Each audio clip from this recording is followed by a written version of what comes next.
They're going to have almost a week off. Does Judgy play the next 3 games to try and get to 60 homers? And does he face Skeens on Saturday? What would you do if you were Booney? That's a great question. And I'm in love with the good life. Can't give it up.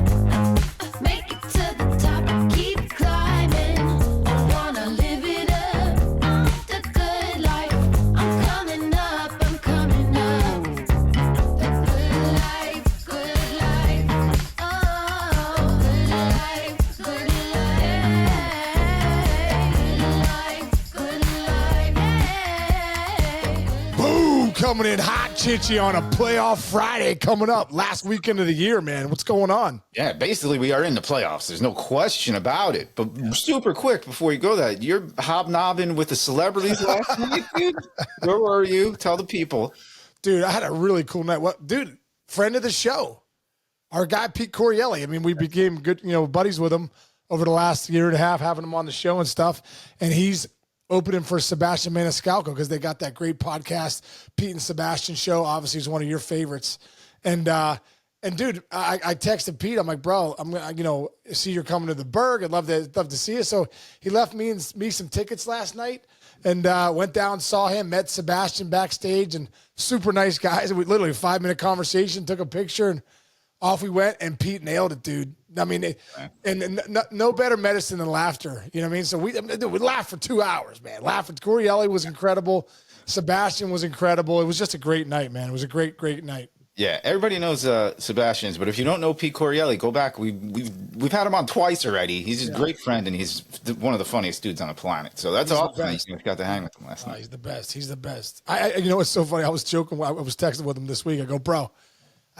Remember when he was on the show? He was talking about when he goes to mass. He's like, he should, when you're giving the Eucharist. He's like, you got to go to the guy he's got to go to the priest. He can't go to like John Simpson over there, who's side guy. It was so funny.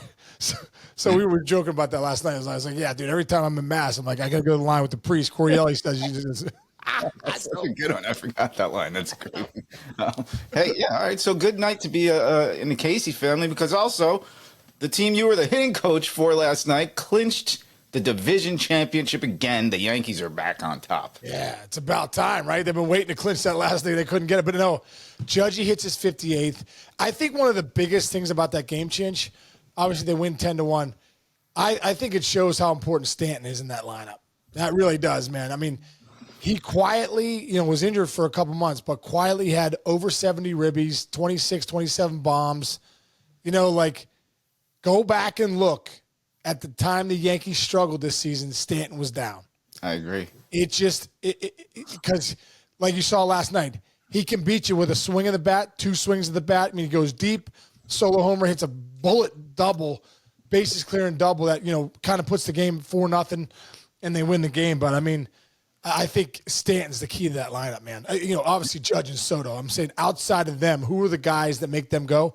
Because if you can dance around Soto and Judge and then start navigating that lineup, so with Wellesley swinging the way he's been swinging it in that 4-hole, Jazz Chisholm part of that lineup, Volpe's been swinging it good, but Stanton's the guy, man. Because if Judge and Soto aren't on, Stanton can still beat you. So that's huge, and it showed last night. So big congratulations to Booney and the Yankees, all those guys, because I know how much this means to them, especially last year being 82-80, not making the playoffs. This year getting back in the dance. I know they're fired up, and I know they kind of came into spring training with a chip on their shoulders, and this is really the first step of getting where they want to go. Yeah, 2 quick things on Stanton to back up your claims. First of all, they asked him in the locker room after the game, do you think you're the best team in baseball for this, World Series round? And he goes, yes. And he goes, that's the whole point, isn't it? His swagger's back big time. And the other thing, dude, with all the time he's missed, him and Judge tied Mickey Mantle and Roger Maris for the most times in a Yankees season where the two guys have hit a home run in the same game. 14 times this year. Isn't that incredible? That's incredible. Stanton didn't even play a quarter of the season. That's incredible. So who is it? Mantle and Maris? Yeah, pretty good guys. That's what I mean, dude. I'm saying, listen, I know G's been hurt a little bit last few years, but he's still dangerous. He is still a very dangerous player. and it showed last night. And congratulations to those guys, man. Yeah, big time. That's anytime you're getting. I don't care what you're doing. You're getting You're getting mentioned with Mantle and Maris. That's a big deal. Off that note, Chinch, I think this is an incredible stat too, and I'm sure you've seen that. Shohei got 400 total bases last night. I was going to bring that up to you. Dude, Yes, that's a big one. Dodgers too, by the way. But yes, What'd you say? I said congratulations. Oh to yeah, the Dodgers clinched too. Yeah, congrats to those guys. 400. I was going to ask you about that. How hard is that? How special is that? I mean, dude, I think they were saying it'd be like getting a perfect game, right? It's like getting 400 total bases is so hard to do. And the list of guys that have never done it is like Ted Williams never did it. Albert Pujols never did it. You know, it's pretty incredible when you go up and down. I want to look at some of that because it's pretty cool. Yeah. There have been 19 players in Major League Baseball history to reach 400 total bases. 19 players. It's only happened 30 times since 1900. Before Ohtani, the last people to do it was, obviously in the steroid era, Bonds, Sosa, Helton, and Luis Gonzalez. Since then, before that was Jim Rice at 78. Judgy has a chance this year to do it. That's how crazy of a year Ohtani and Judge are. I mean, He's at 392 total bases. He's 8 away. But look at these guys that have never done this. This puts it in perspective, that have never gotten 400 total bases. Ted Williams, career high, 368. Mickey Mantle, career high, 376. Willie Mays, career high, 382. Ken Griffey Jr., career high, 393. Albert Pujols, career high, 394. Miguel Cabrera, career high, 377. And Mike Trout, Ohtani's former teammate, career high, 339. Wow. So he says this. He says, as rare baseball accomplishments go, this is a club akin to the perfect game club, 24 members. Wow. Or the 4 homers in a game club, 18 members. Wow. I'll add something to this that it might be intriguing to you. I say only, but for the 400 total bases, he only has 190 hits. So think about how many bases he has generated with every swing of the bat. Think about that. Oh, yeah. Oh, yeah. Well, You would need like 225 hits to get to 400 total bases, but no. It's unbelievable. And I think he hit his 37th double last night. He got 37. Yep. 37 doubles. So got 37 doubles. Got 53 bombs. 7 triples. How many triples? So there's almost 100 extra base hits. Yeah. Incredible. It's this year, I'm telling you, for the kids who weren't around for like the Maguire Sosa year where everybody was just tuning in to see what they did that night, that's what you're seeing with Judge and Ohtani this year. And it's so great that they're both in the postseason and they can meet in the World Series. Holy cow. I mean, there's a lot of cool World Series options, but if Major League Baseball gets the Dodgers, can you imagine? Soto, Mookie. Oh my God! Dude, speaking of that, did you see Freddie Freeman last night get hurt?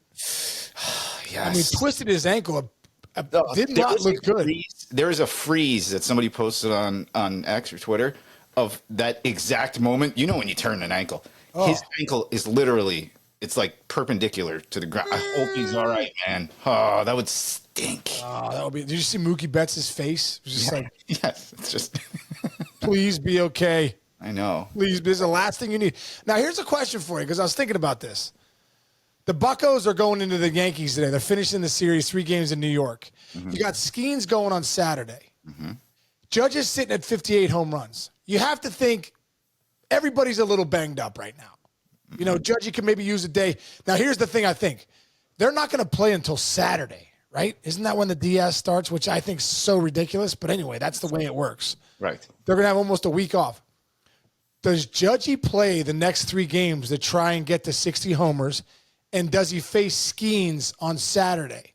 What would you do if you were Booney? That's a great question. I say if I am that hot, I am this hot, and I am this locked in, I want to keep playing. I want to play these 3 games. Do you DH them all 3? Yeah, maybe DH them all 3. Now, the Skeens thing separates a little bit because that guy can screw up your swing, I'm sure. If he's got 5 pitches, you could get screwed up by an ace that good, right? Can you? Am I nuts? Or not? Yeah.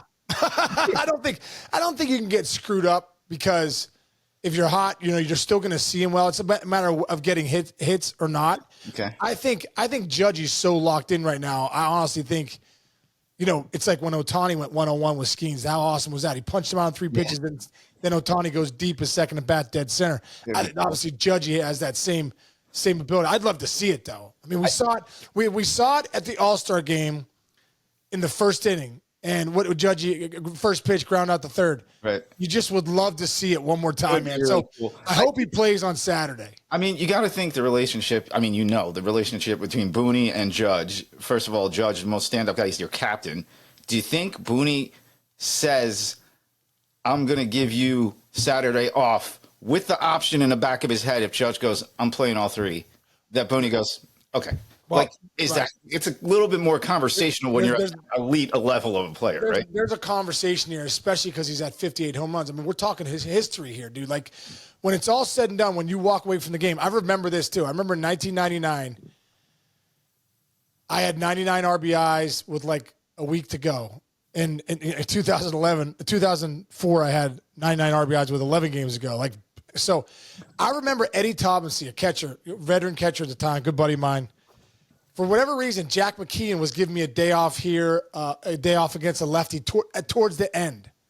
And I remember him saying to me, hey, dude, you're right I wasn't at 99 ribbies yet. I probably was at like 96. And he was like, dude, you're right at 100 RBIs. Like, you should go into Jack McKeon and tell him you want to get in the lineup. But I was a rookie. I was pretty much a rookie. You know what I mean? So I was like, I was kind of riding whatever Jack thought. And he's like, because, you don't want to end up with 99 ribbies. You want to get to that 100 ribbies. And sure enough, dude, I ended up with 99 ribbies. And as you look back now, I look back at my career, I'm like, I would have gone in every time now looking back and been like, Jack, I want to play tonight. I want to play tonight. I want to play tonight. Like, seriously, because those numbers are a big deal. So you're sitting on 58 homers. And as a player, you're like, okay, I could use a day or two here. There's no doubt about it. But when you look back at your career, seriously, when Judgy or anybody looks back at their career, I know it's such a long year, I'd say play those games. See if you can get to 60, because they're going to look back at your career and go, this guy hit 60 home runs at least twice. I'll take it to another level. I mean, 2 home runs is tough in 3 games, especially when you've hit like 5 and 6 games.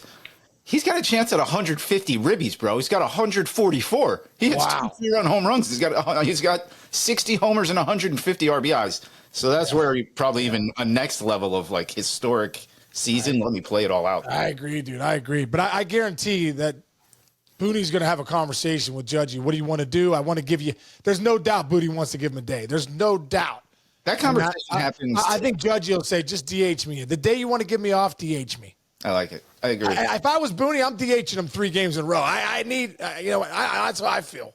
I'm with you, dude. I don't want to see no ankle turn for him either. Yeah. You know what I'm saying? Out in the outfield, hitting a wall a certain way.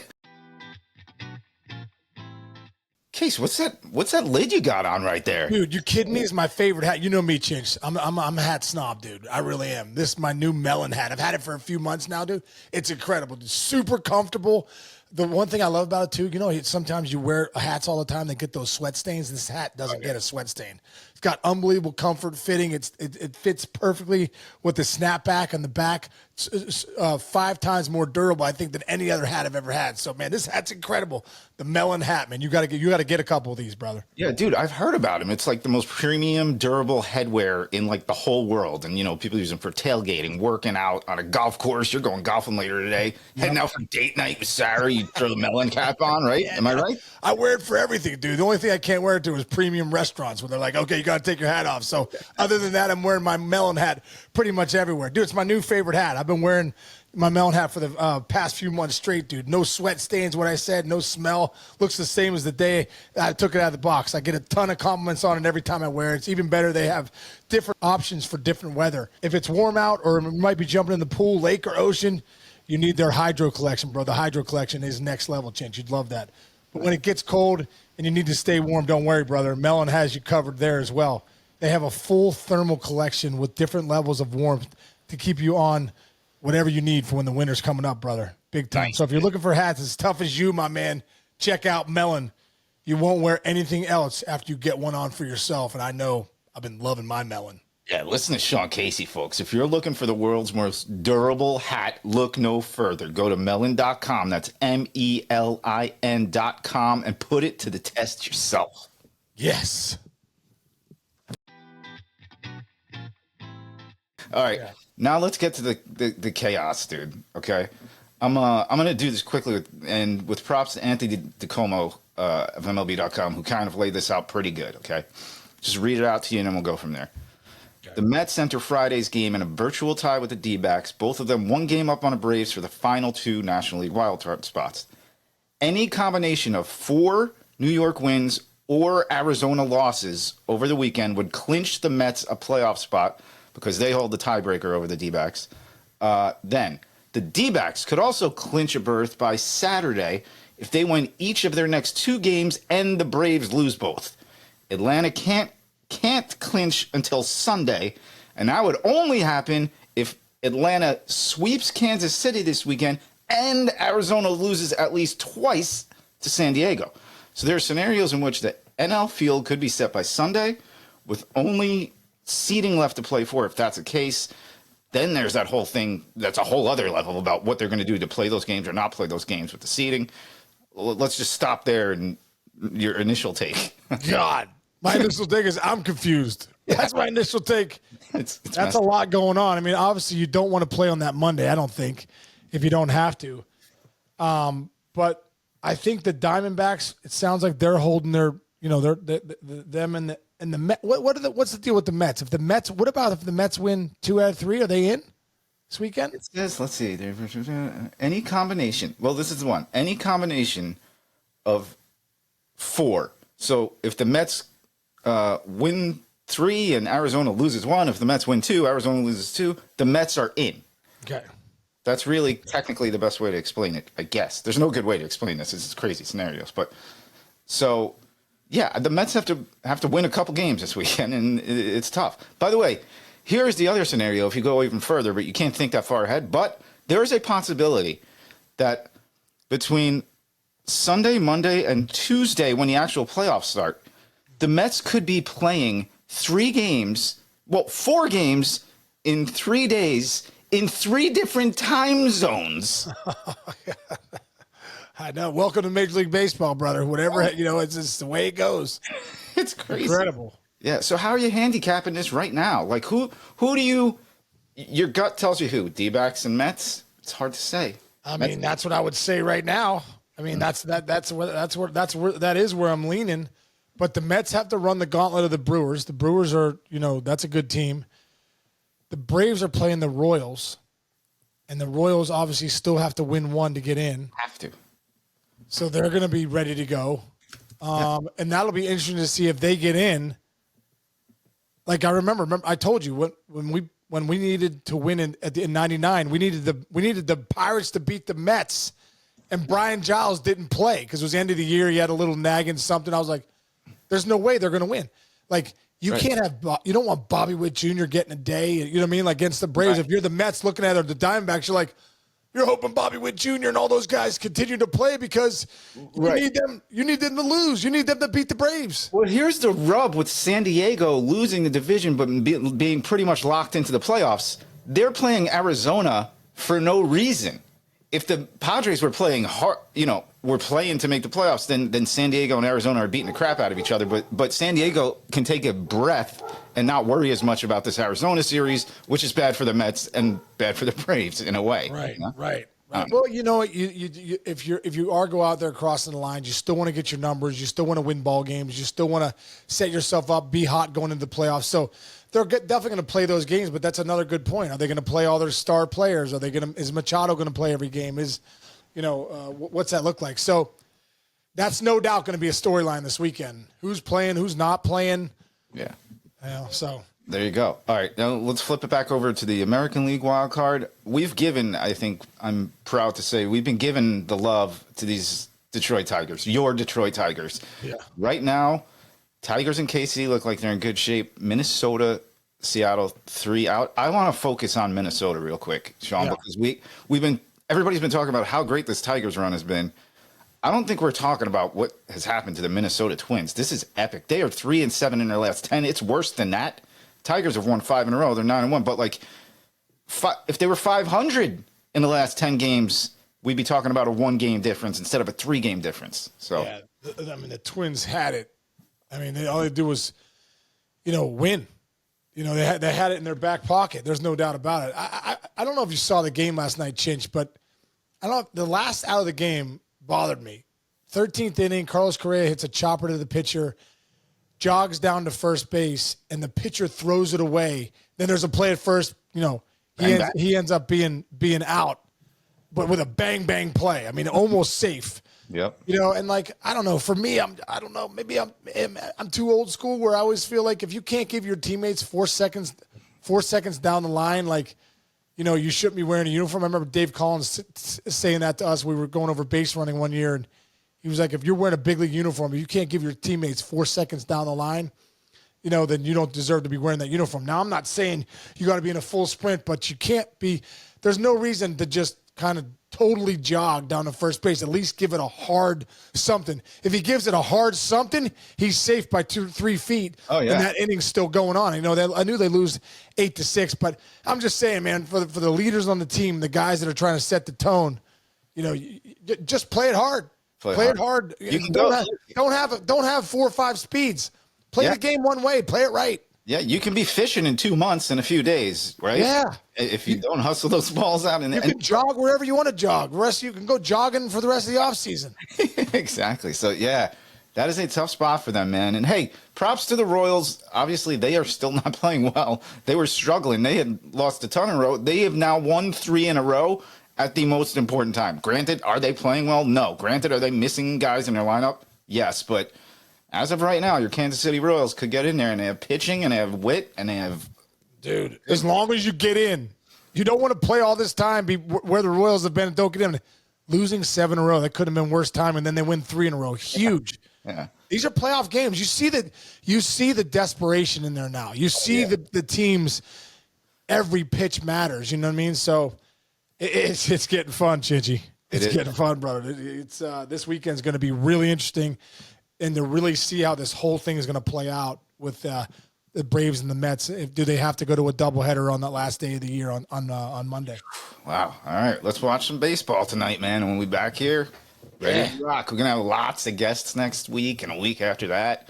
Hoping maybe, if things matters, we might have Johnny Smoltz on Monday previewing that unbelievable. Great to have Johnny on, see what he says. Yeah. All right. We'll do that. All right, man. All right, man. Chinchy, have a great week. What are you doing this weekend, bro? Sister-in-law's birthday. Is the pool shut down? Yeah, way shut down. Yeah, it's still open, but we have. Is it? Yeah. I'm probably in a week or two. I'll try to sneak one more weekend at it. Well, man, dude, it's still pretty hot. Hey, man, I got the heater in that puppy. You got a cold plunge. I put in a pool. It's different. I love it, dude. Hey, listen, you can make that a cold plunge real easy. Yeah, that's true. All right, brother. Have a great day. All right, man. Have a great weekend. Everybody out there, thanks for listening. Have an incredible weekend, and we'll see you guys Monday.